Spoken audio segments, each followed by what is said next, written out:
भागलपुर में सीएम के जाते ही सड़क उखाड़ने का मामला सामने आया है। बता दें कि इन दिनों बिहार के मुख्यमंत्री नीतीश कुमार प्रगति यात्रा पर हैं। बीते 1 फरवरी को वे प्रगति यात्रा को लेकर स्मार्ट सिटी भागलपुर आए थे। सीएम ने भागलपुर के बहादुरपुर में कई घोषणाएं की थी। उनके आगमन को लेकर जिले के विकास को नई दिशा मिलने की उम्मीद थी, लेकिन सीएम के जाते ही सबौर प्रखंड के एक गाँव में बनी सड़क को उखाड़ने का मामला प्रकाश में आया है। ग्रामीणों की माने तो प्रगति यात्रा के तहत बहादुरपुर के साथ सबौर प्रखंड के बाबूपुर में भी नीतीश कुमार के आने की संभावना थी, जिसको लेकर बाबूपुर को भी सजाया संवारा गया था। यहाँ की बदहाल सड़क पर सीएम की नजर न पड़े, इसको लेकर कच्ची सड़क पर पेवर ब्रिक्स बिछाए गए थे। सड़क से लेकर गंगा घाट तक सब कुछ चकाचक दिख रहा था, लेकिन अब उसी सड़क से ईंट को हटाया जा रहा है।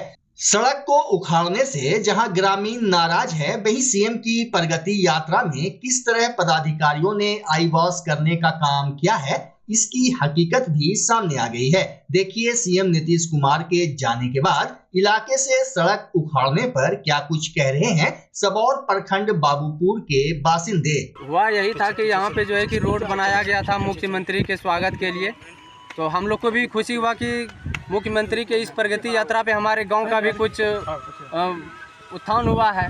लेकिन जब उनको वो एक तो वहाँ यहाँ पे वो आए नहीं, अगर आते तो यहाँ पे जिस तरह गंगा जी का कटाव हो रहा है इसके निदान के लिए वो जरूर देखते तो कुछ ना कुछ देते। वो आए नहीं तो उस चीज़ का तो हम लोग को भरोसा उठ गया।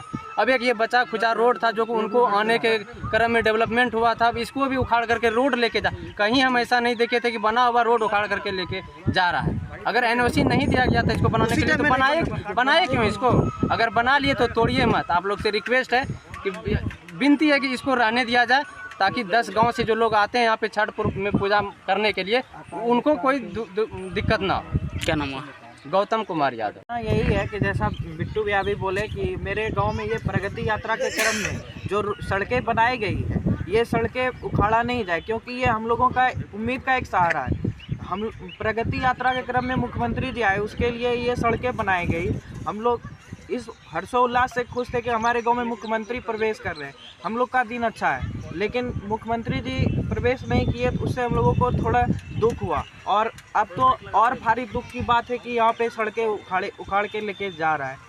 इसमें हमारे गांव के कोई भी जनप्रतिनिधि भाग लेने के लिए तैयार नहीं है। हम लोगों ने यहाँ तक कहा कि आप लोग कुछ मत बोलिएगा, हम लोगों के पीछे सपोर्ट करके सिर्फ आपको खड़ा रहना है। उसमें भी हमें नहीं भर रहे हैं। उसमें बोल रहे हैं कि इस सड़क का जो है मतलब इस रोड का ज़मीन का एनओसी नहीं मिला है, ये प्राइवेट प्रॉपर्टी से ईंटें लाई गई है, इसको जो भी लाया है वो लेके जाएगा। कौन लोग ईंटें ले जा रहे हैं उठाकर? जो भी हम लोग सर नाम नहीं जानते, नाम जानते तो बता सकते थे। नाम ब्लॉक से बोला गया कि ब्लॉक से बिना कोई ट्रैक्टर में नंबर भी नहीं है, ट्रैक्टर में नंबर भी नहीं है। वीडियो भी हम लोग के पास, हम लोग देखे यहाँ तक। वो खड़ा तो सीओ वीडियो कहा कि आपको क्षतिपूर्ति दिला देंगे। तो नीतीश कुमार आ रहे हैं, उसके लिए पार्किंग बनाने के लिए जगह दीजिए। तो टमाटर भी उजाड़ दिया, कुंडली का लत्तर था वो भी कटवा के सब फेंकवा दिया। अभी तक कोई मुआवजा नहीं मिला है। अखिल भारतीय विद्यार्थी परिषद भागलपुर के कार्यकर्ताओं ने आज तिलका मांझी भागलपुर विश्वविद्यालय में शैक्षणिक अराजकता एवं भ्रष्टाचार के खिलाफ प्रशासनिक भवन को बंद कराया। इस दौरान कुणाल पांडे, हैप्पी आनंद भारद्वाज, अनुज चौरसिया, रोहित सिंह और आशुतोष सिंह तोमर ने कहा कि पीजी विभागों और कॉलेजों में विभिन्न समस्याओं को लेकर टीएमयू प्रशासन को लिखित आवेदन के माध्यम से जानकारी दी गई है, लेकिन उन समस्याओं का निदान अब तक नहीं कराया गया। ऐसे में छात्रों की समस्या को लेकर आज विश्वविद्यालय बंद कराया गया। बता दें कि आए दिन यहाँ छात्र धरना प्रदर्शन करते रहते हैं। वहीं आज के प्रदर्शन में बीते दिनों हिंदी विभाग के शिक्षक दिव्यानंद देव के जन्मदिन मनाने का मुद्दा भी छाया रहा। प्रदर्शनकारी छात्र छात्राओं का कहना था कि शिक्षक के जन्मदिन मनाने का आयोजन बच्चों ने किया था, जिसमें एक गाने पर केक काटा गया। गौरतलब हो कि कार्यक्रम में केक चाकू से नहीं बल्कि तलवार से काटा गया था, जिसमें काफी संख्या में छात्र छात्राएं मौजूद थे। केक काटने का वीडियो सोशल मीडिया पर वायरल हो गया, जिसके बाद कुलपति प्रोफेसर जवाहरलाल ने जांच के लिए 5 सदस्यीय हाई लेवल कमेटी बना दी, लेकिन कुलपति को जांच समर्पित होने के पूर्व ही कमेटी के एक सदस्य का ऑडियो वायरल हो गया। गौरतलब हो कि केक काटने के मामले में कमेटी को 24 घंटे में रिपोर्ट देने को कहा गया था, लेकिन आज शाम तक रिपोर्ट तैयार नहीं होने की बात सामने आई। वही वायरल ऑडियो में कमेटी के एक सदस्य एवं एक महिला की बातचीत है। सदस्य द्वारा दावा किया जा रहा है कि इस विवाद में शिक्षक का निलंबन और तबादला हो सकता है। पूरे प्रकरण में राजभवन की भी नजर है और कुलपति पर दबाव भी है। इधर ऑडियो वायरल होने के बाद अखिल भारतीय विद्यार्थी परिषद ने भी मोर्चा खोल दिया है। कार्यकर्ताओं ने प्रशासनिक भवन में जमकर प्रदर्शन किया। प्रदर्शन के दौरान झड़प और धक्का मुक्की की बात भी सामने आ रही है। देखिए बंदी के दौरान किस तरह से गार्ड, कर्मी और एबीवीपी के कार्यकर्ताओं के बीच झड़प और धक्का मुक्की हुई।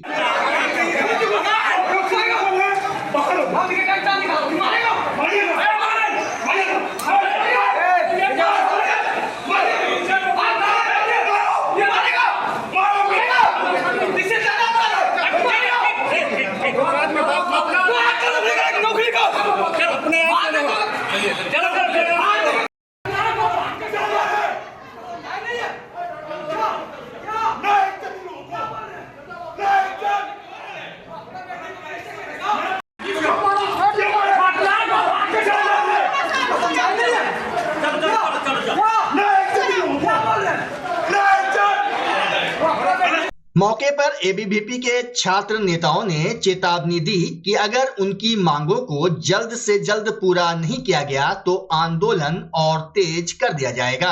उग्र हो गए आप सब। आज जिस प्रकार से आप कॉलेज कैंपसों में भय का वातावरण बनाया जा रहा है, कुलपति के गुंडों द्वारा हमारे कई छात्रों को लगातार आए दिन पीटा जा रहा है। जब से ये कुलपति आए हैं, टीएनबी कॉलेज हो या फिर विश्वविद्यालय का कोई भी कैंपस हो, ना छात्र सुरक्षित है, ना शिक्षक सुरक्षित है, ना जो है यहाँ के कर्मचारी सुरक्षित हैं। खुलेआम छात्र, कर्मचारी, शिक्षक को पीटा जा रहा है, लेकिन उस पर कुलपति महोदय का सिर्फ और सिर्फ जांच कमेटी बनता है। और जांच कमेटी जो बनता है, जो निर्दोष होते हैं उनको जो है डराने का, धमकाने का, दूसरे शिक्षकों को डराने धमकाने का कार्य अगर कोई करता है तो वो जांच कमेटी करता है। ऐसे जांच कमेटी पर हम लोग विश्वास क्या करें? जांच कमेटी बने हुए 18 दिन हो गया, लेकिन टीएनबी कॉलेज में जो घटना घटी, किस प्रकार से सरेआम एक छात्रों को मारकर घायल किया गया, वो 7 दिन तक हॉस्पिटल में भर्ती रहे, लेकिन उसका सूद लेने विश्वविद्यालय प्रशासन ना तो गया, ना तो उसके लिए कोई कठोर से कठोर कार्रवाई की। आज हम लोगों का आंदोलन छात्रों के सम्मान में, शिक्षकों के सम्मान में, कर्मचारियों के सम्मान में। मुजफ्फर अहमद कौन है? कैसे विश्वविद्यालय वो चला रहा है? मुजफ्फर अहमद कौन है और क्या है, कल की हमें लगता है कि अखबार के माध्यम से हम लोगों को भी पता चला।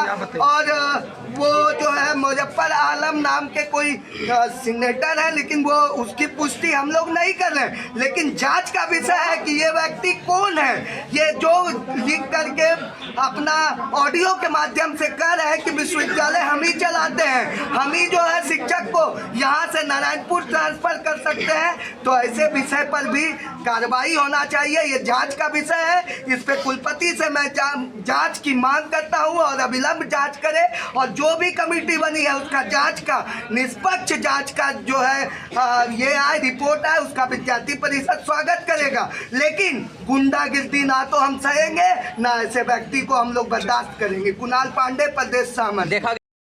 हमारे कार्यकर्ता के साथ बहुत बेरहमी से उन्हें मारा पीटा गया है। 1-2 कार्यकर्ता उसमें बहुत घायल हुए हैं, बहुत दिन तक वो लोग हॉस्पिटलाइज हो गए हैं। उसके बाद भी टीचर्स को डराया जा रहा है। जांच कमेटी बनाई, पहले तो कार्यकर्ता के साथ जो मारपीट हुआ, उसके बाद जब हम लोग वीसी से मिलने गए तो बहुत दिन बाद हम लोग को उस पर कोई रिस्पांस मिला। उसके बाद जांच कमेटी जब बनी तो उनका कार्य बहुत धीरे धीरे होने लगा। फिर हम लोग जब बात की तो फिर टीचर वाला मैटर उठ गया, तो उसमें फिर टीचर को धमकाया जा रहा है, डराया जा रहा है कि हम आपका ट्रांसफ़र कर देंगे, और भी बहुत कुछ आप लोग के पास ऑडियो होगा उसमें आपको। हम लोग अभी जब इन कर रहे थे तो हम लोग के साथ बदतमीजी किया गया, पर्सनली मुझे बहुत जोर से पुश किया गया। तो ये गार्ड की बदतमीजी, हम लोग आराम से शांतिपूर्वक आंदोलन कर रहे थे, लेकिन उसके बाद भी हम लोग के साथ बदतमीजी और भी छात्राओं के साथ बदतमीजी किया गया। और कुछ दिन पहले भी अभी यूनिवर्सिटी में गार्ड जो बदतमीजी कर रहे हैं उसका भी वीडियो आप लोगों को मिला ही होगा। तो दिन सरेआम गुंडागर्दी हो रहा है यूनिवर्सिटी में। देखिए, पहली बात यूं ही कुछ लोगों के कहने पर हमारे विभाग के एक गरिमा मैं प्रोफेसर, चूँकि मैं पत्रकारिता विभाग का छात्र हूँ, तो पत्रकारिता विभाग में होने के कारण कहिए कि पत्रकारिता विभाग देर सर के ही प्रयास से चल रहा है। वहाँ कुछ बच्चे अवेलेबल हैं उन्हीं की वजह से, और एक मानवीय भूल को इस तरीके से दिखाया जा रहा है। बच्चे ग्लानि में है, 5 दिन बाद एग्जाम है, इनकी परीक्षा है, इनके सहमे हुए चेहरे देखिए, इन्हें लगता है इन्होंने अपराध कर दिया, इनके कारण किसी प्रोफेसर की नौकरी चली जाएगी। आप बना स्थिति समझिए बच्चे का, ऐसे में क्या पढ़ाई करेंगे ये। लेकिन फिर भी बार बार ध्यान नहीं दे रहा है, बिल्कुल ध्यान नहीं दे रही है, समस्या नहीं है, गलत तरीके से ध्यान दे रहे हैं, अधिक ध्यान दे रहे हैं, जितना नहीं देना था। एक मानवीय भूल थी, उदार हृदय से बच्चों को माफ किया जा सकता था, किंतु इसको मुद्दा बनाया जा रहा है, इसको मुद्दा बनाया जा रहा है। हमारे ही कुछ भाई जो इसी हिंदी विभाग से पढ़ के गए हैं, वो हिंदी विभाग में केवल अपने स्वार्थ के लिए, केवल अपनी बात को मनवाने के लिए, अपनी बात को सही साबित करने के लिए उलूल जुलूल लोग लिख रहे हैं इंटरनल इनके परीक्षा प्रक्रिया में। ये बच्चे मूर्ख है क्या? 200 बच्चे किस विभाग में आते हैं? मूर्ख है ये। तो और अभी जो हुआ है, आज हम लोगों का एक कार्य, हमारे एचओडी है, हमारी एचओडी है, एचओडी बहुत ही बुजुर्ग है, हम सबके लिए सम्मानीय है। उन पर दबाव देकर स्टेटमेंट दिलवाया गया है कमेटी में, और उन्होंने इतनी मर्यादा रखी, इतनी गोपनीयता रखी कि हमें बताया नहीं।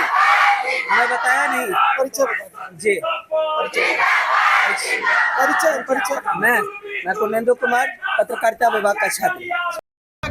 लेकिन हमारा मुख्य मांग ये है कि जिस प्रकार से कुलपति के द्वारा कॉलेज कैंपस में, कॉलेज के हॉस्टलों में गुंडों को पाला जा रहा है, विद्यार्थी परिषद पिछले कई मांगों को उठा चुका है कि ऐसे लोगों को अविलंब चिन्हित करके उन्हें अविलंब हॉस्टल खाली करवाए। वो हॉस्टल में गुंडे तत्व रहते हैं और वो आए दिनों कभी शिक्षकों को धमकाते हैं, कभी छात्र को पीटते हैं। इससे पूर्व भी आप अगर हिंदी विभाग के मामले को आप देख रहे हैं तो पूर्व में भी हिंदी विभाग में एक बहुत अच्छी शिक्षिका आई हुई थी, शुभमश्री मैम, लेकिन उन्हीं के गुंडों के द्वारा उनको रोका जाता था, घोड़े पे चढ़ के उस मैम को साथ टॉर्चर किया जाता था, और उनके टॉर्चर से वो मैम हमारे विभाग को छोड़कर चली गई। अच्छे शिक्षकों को टारगेट किया जा रहा है, और जो जांच कमेटी बनी हुई है, उन जांच कमेटी में ऐसे लोग आए हुए हैं जो दबाव बना करके, डरा करके उस पर जांच कर रहे हैं। तो मैं VC से मांग करता हूं कि पहले तो ऐसे लोगों को अविलंब चिन्हित करके हॉस्टल खाली करवाए, और मेरा कई ऐसा मांग है जो शिक्षकों को डरा रहा है, उन पे भी कार्रवाई हो, उनके डिग्री को रद्द किया जाए, उन्हें अविलंब हॉस्टल से खाली किया जाए। हैप्पी आनंद विश्वविद्यालय कार्य प्रमुख।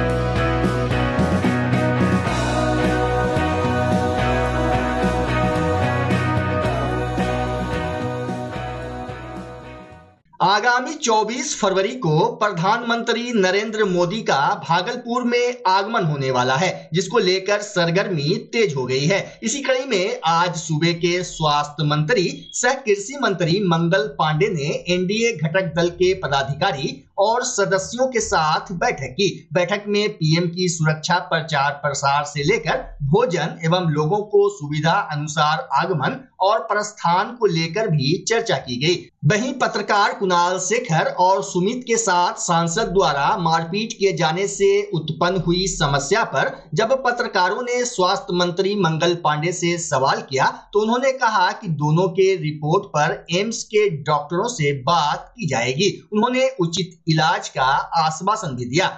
हम सब लोग को ज्ञात है कि आदरणीय प्रधानमंत्री नरेंद्र मोदी जी का 24 फरवरी को भागलपुर का दौरा प्रस्तावित है।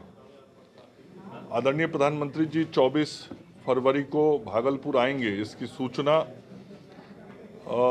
केंद्रीय कृषि मंत्री आदरणीय शिवराज सिंह चौहान जी ने हम सब लोगों को दी। आज से कुछ दिन पहले पट्टा उनका आना हुआ था और उनके आने के बाद प्रधानमंत्री जी के 24 तारीख के प्रस्तावित कार्यक्रम के संदर्भ में चर्चा हुई और फिर योजना बना। 24 फरवरी को नरेंद्र मोदी जी जब भागलपुर आएंगे तो उनकी सभा हवाई अड्डा मैदान पे की जाएगी। ये निर्णय पहले से हुआ था। उस कार्यक्रम में आदरणीय प्रधानमंत्री जी के द्वारा देश के किसानों को जो किसान सम्मान निधि की राशि दी जाती है, उस किसान सम्मान निधि की राशि की 19वीं किस्त जारी की जाएगी और हम सब लोग को ध्यान में होगा कि किसान सम्मान निधि की जो राशि आदरणीय प्रधानमंत्री जी के द्वारा दी जाती है उसमें लगभग बिहार के 80 लाख किसान परिवार हैं जिनको ये राशि मिलती है। 6,000 रुपया प्रतिवर्ष किसानों को दिया जाता है और प्रधानमंत्री जी भागलपुर आके यहाँ से जो किस्त जारी करेंगे, देश भर के किसानों को उस दिन उनके खाते में राशि जाएगा। तो एक प्रकार से ये राष्ट्रीय कार्यक्रम है, पूरे देश का ये कार्यक्रम होगा।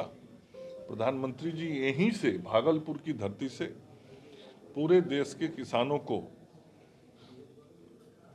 इस योजना के लाभ की राशि देने वाले हैं। मुख्यमंत्री के आगमन को लेकर दो पत्रकार वहां पर खबर कवरेज कर रहे थे, जिसमें दो पत्रकारों को संसद द्वारा हमला किया गया, जिसमें एक पत्रकार का कान का चदरा जो फट गया है, दूसरे पत्रकार का हड्डी टूट गया है। इसमें क्या कहना है? मैं देख लेता हूँ, मुझसे जो सहयोग होगा जरूर करूँगा। सर, एक सुबह से जो लड़का है वो घर का इकलौता लड़का है और उसी के कमाई से परिवार चल रहा था। इसमें सर ये रिपोर्ट है कि एक कान से वो कभी सुन नहीं पाएगा और एक मस्तिष्क का वो MRI लिखा गया है कि इन फ्यूचर वो भी दिक्कत कर सकता है। मैंने कहा ये वैज्ञानिक पक्ष है, चिकित्सक ज्यादा बेहतर समझते हैं इन चीजों को।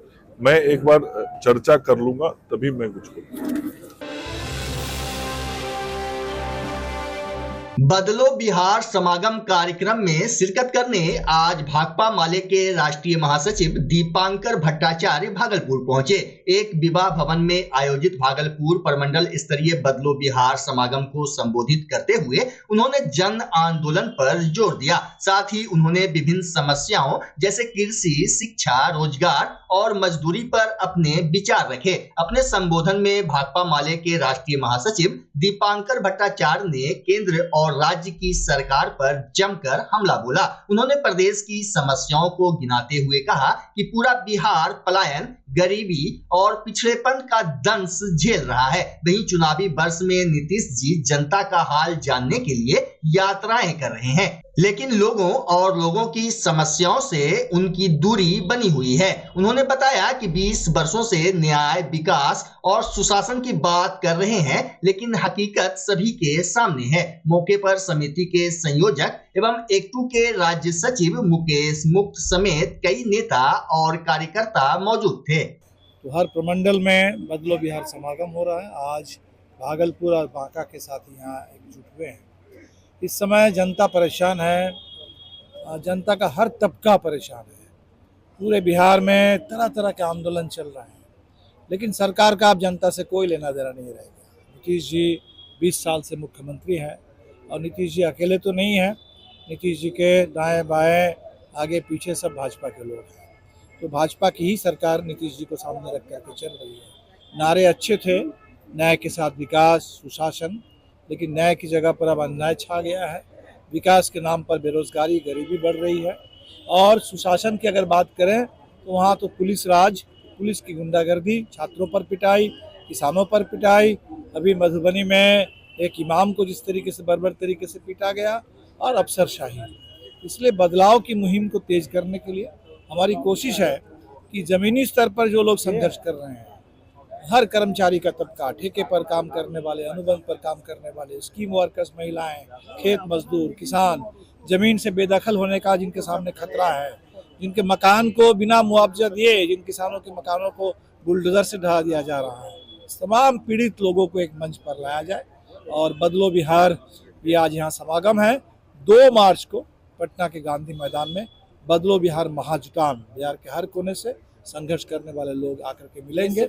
इसी एकता के लिए आंदोलनों का एक महाजुटान। माले एक लेफ्ट पार्टी है, लेकिन हम देख रहे हैं कि इसमें हर विचारधारा के लोग, संघर्ष करने वाले जो लोग हैं, उनका ये जुटान है।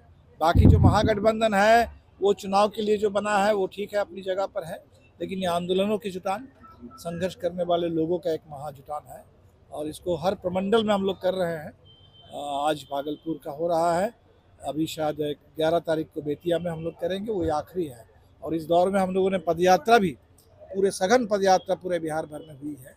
उसकी जो आखिरी पदयात्रा हमारी थी वो सीमांचल की थी, फारबिसगंज से पूर्णिया 100 किलोमीटर, 1 से लेकर के 5 फरवरी तक हमने उसको पूरा किया।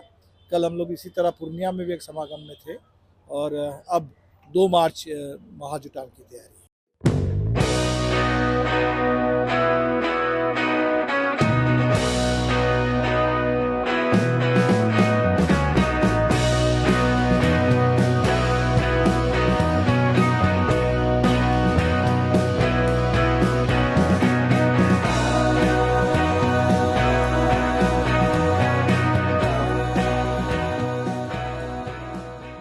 भागलपुर के मिर्जानहाट कमल नगर कॉलोनी में काली मंदिर की प्राण प्रतिष्ठा और पूजनोत्सव को लेकर भव्य कलश शोभा यात्रा निकाली गई। शोभा यात्रा में सैकड़ों की संख्या में महिला और पुरुष श्रद्धालुओं ने अपने सर पर कलश लेकर नगर भ्रमण किया। इस दौरान श्रद्धालु भक्ति गानों पर झूमते नजर आए और काली मंदिर पहुंचकर मंदिर के प्राण प्रतिष्ठा में शामिल हुए। बता दें कि आज से काली मंदिर में विधिवत तरीके से पूजा अर्चना शुरू की जाएगी। मौके पर भाजपा नेत्री डॉक्टर प्रीति शेखर ने बताया कि भव्य शोभा यात्रा में शहर के कई गणमान्य शामिल हुए। कॉलोनी में माता काली के भव्य मंदिर निर्माण का शुभारंभ आज कलश यात्रा से प्रारंभ हो चुका है, जिसमें बड़ी संख्या में महिलाओं ने और मोहल्ले के वासियों ने हिस्सा लिया। आज मेरा भी सौभाग्य है कि मैं इस कार्यक्रम में सम्मिलित हुई। काली मंदिर के निर्माण से इस पूरे क्षेत्र में एक धार्मिक भावना, सभी लोगों के अंदर में इस भावना का संचार होगा और सभी लोग इस मंदिर से अपनी भावना को जोड़कर सर्व समाज के कल्याण के लिए लगेंगे, ऐसी मैं शुभकामनाएं देती हूँ। बच्चा जब जन्म लेता है तो कई बार बच्चा तुरंत नहीं रोता है, रोने में देर हो जाता है। ऐसे में बच्चा क्षतिग्रस्त हो जाता है और उसके बचने की संभावना कम हो जाती है। और यदि बचा तो भविष्य में उसमें विकलांगता की समस्या आती है, जिसे सीपी कहते हैं, जिसका कोई माकूल इलाज नहीं है और ज़िंदगी भर बच्चा विकलांगता से जूझ सकता है। ऐसे में पूरे संसार में कूलिंग थेरेपी का सहारा लिया जाता है। जन्म से ठीक 6 घंटा के अंदर यदि उसको कूलिंग थेरेपी दिया जाए तो उससे उसका सीपी की समस्या कम होती है और बचने की भी संभावना बढ़ती है। पहली बार बिहार झारखंड में आपके शहर के स्नेह नवजात शिशु बाल सेवा केंद्र में यह मशीन उपलब्ध है। कभी भी ऐसी बात हो कि बच्चा रोने में विलम्ब हो गया तो आप स्नेह नवजात शिशु बाल सेवा केंद्र में जरूर संपर्क करें।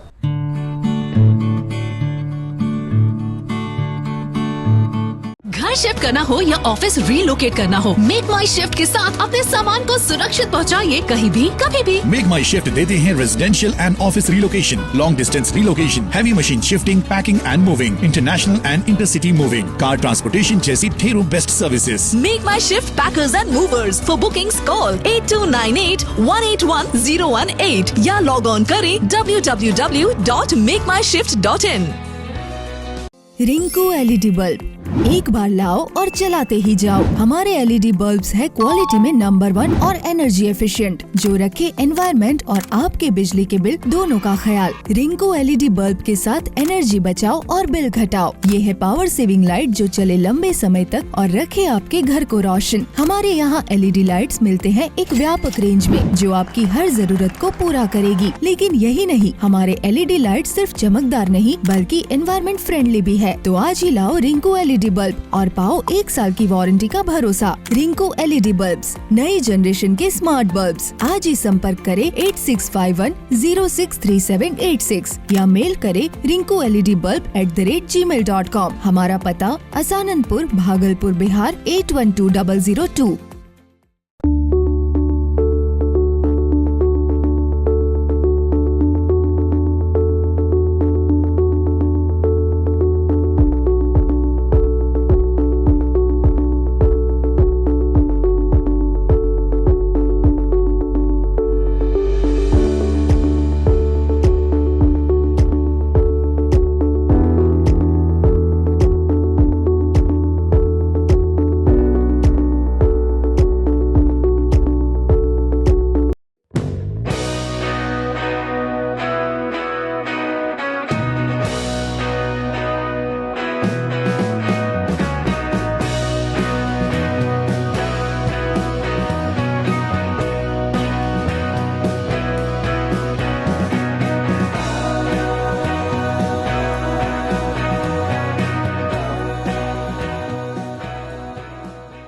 भागलपुर जिला में बिहार के कृषि मंत्री मंगल पांडे ने लालू यादव के उस बयान पर प्रतिक्रिया दी जिसमें लालू यादव ने कहा था कि बिहार का अगला सीएम तेजस्वी होगा। साथ ही मंत्री मंगल पांडे ने कहा, जिसने राज्य का खजाना लूटा, जेल गए, बेल पर है, उस पर बिहार की जनता यकीन नहीं करेगी। एक सवाल के जवाब में उन्होंने राहुल गांधी के जाति जनगणना के बयान पर कहा कि राहुल गांधी को जाति जनगणना की ABCD भी नहीं आती है। आज बोल रहे हैं, उनकी जब सरकार थी और उनकी धर्मपत्नी श्रीमती राबड़ी देवी जी की जब सरकार थी, तो किस प्रकार से बिहार की जनता की गाढ़ी कमाई को उन्होंने बिहार के खजाने से लूटा, लूटने के बाद जेल गए, अभी भी बेल पर है। तो जो आदमी जनता का पैसा लूट के जेल गया होगा, बेल पर होगा, उसके बाद पर जनता भरोसा करेगी। राहुल जी बिहार दौरा पे हैं, राहुल जी को पूछता कौन है बिहार में? उनको मन करे जब हर हफ्ता आगे घूमते रहे, उनको कोई नोटिस भी लेता है यहाँ जनगणना कराने? अरे कोई नोटिस लेता है? फालतू का बात करते हैं। उनको मैं बताऊं, राहुल गांधी जी को जातीय जनगणना का ABCD मालूम नहीं है। उनको क्या मालूम है कि बिहार में कैसे निर्णय हुआ और बिहार में किस तरीके से पूरा जनगणना हुआ। हम लोग सरकार में थे, मैं उस सरकार में मंत्री था और हम लोगों ने कैबिनेट में निर्णय किया था कि जातीय जनगणना होगी। हमारे आदरणीय प्रधानमंत्री जी, माननीय मुख्यमंत्री जी ने सब निर्णय किया और उसके बाद ये जनगणना हुआ। और पूरा जनगणना जब हुआ तो जनगणना होने के बाद पूरी जानकारी आम जन के बीच प्रकाशित की गई और उसमें कहा गया कि यदि किसी को कोई आपत्ति हो तो आधिकारिक रूप से आपत्ति दर्ज कर सकता है। तो आज तक तो किसी ने आपत्ति दर्ज नहीं किया, राहुल गांधी के पार्टी के भी किसी आदमी ने नहीं किया। तो राहुल गांधी को तो कुछ मालूम ही नहीं रहता है बिहार के बारे में, ऐसे ही बयान देते रहते हैं।